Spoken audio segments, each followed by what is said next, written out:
జై శ్రీరామ్. అందరికీ నమస్కారం. త్వరలో కర్కాటకలో గురు అడుగు.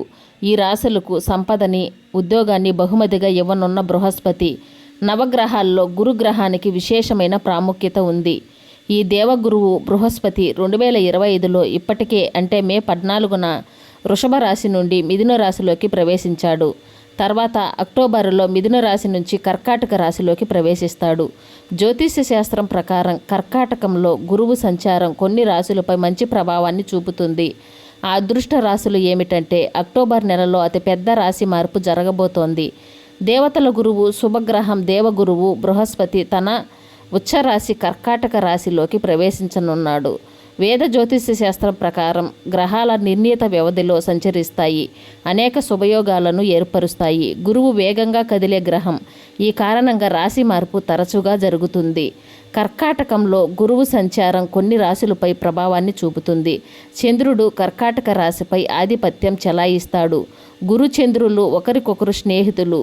గురువు తన ఉచ్చ రాశిలోకి ప్రవేశించినప్పుడు ఏ రాశులకు అదృష్ట దేవత మద్దతు లభిస్తుందో తెలుసుకుందాం. ఫస్ట్ రాశి వచ్చేసి కర్కాటక రాశి. కర్కాటక రాశిలో బృహస్పతి సంచారం కర్కాటక రాశి వారికి చాలా శుభప్రదంగా ఉంటుంది. ఈ రాశి లగ్నం ఇంట్లో బృహస్పతి సంచారం చేస్తాడు. అటువంటి పరిస్థితుల్లో విశ్వాసం పెరుగుతుంది. లాభాలకు కొత్త అవకాశాలు ఏర్పడతాయి. సమాజంలో గౌరవ ప్రతిష్ట పెరుగుతుంది. అవివాహితులకు పెళ్లి కుదిరే అవకాశం ఉంది. ఉద్యోగ ప్రయత్నం చేస్తున్న వారు కొత్త ఉద్యోగానికి ఎంపిక అయ్యే మంచి అవకాశాలు పొందవచ్చు. తదుపరి రాశి తులారాశి. తులారాశి వారికి బృహస్పతి సంచారం చాలా మంచిది. ఈ రాశిలో బృహస్పతి కెరీర్ వ్యాపార గృహాల్లో సంచరిస్తాడు. దీని కారణంగా కొత్త ఉద్యోగాలు ఆఫర్లను పొందవచ్చు. పదోన్నతి పొందే అవకాశం కారణంగా వీరు చాలా సంతోషంగా ఉంటారు. ఈ సమయంలో కొత్త ఉద్యోగంతో పాటు కొన్ని అదనపు ఆదాయ వనరులు పెరగవచ్చు. వ్యాపారంలో కొత్త ఒప్పందాన్ని పొందవచ్చు. కొన్ని పాత పెట్టుబడుల నుంచి మంచి రాబడిని పొందే అవకాశం ఉంది.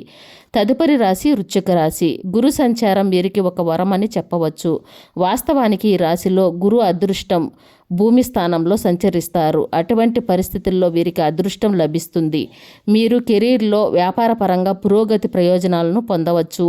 అవివాహితులకు వివాహం మంచి అవకాశాలు కలగవచ్చు.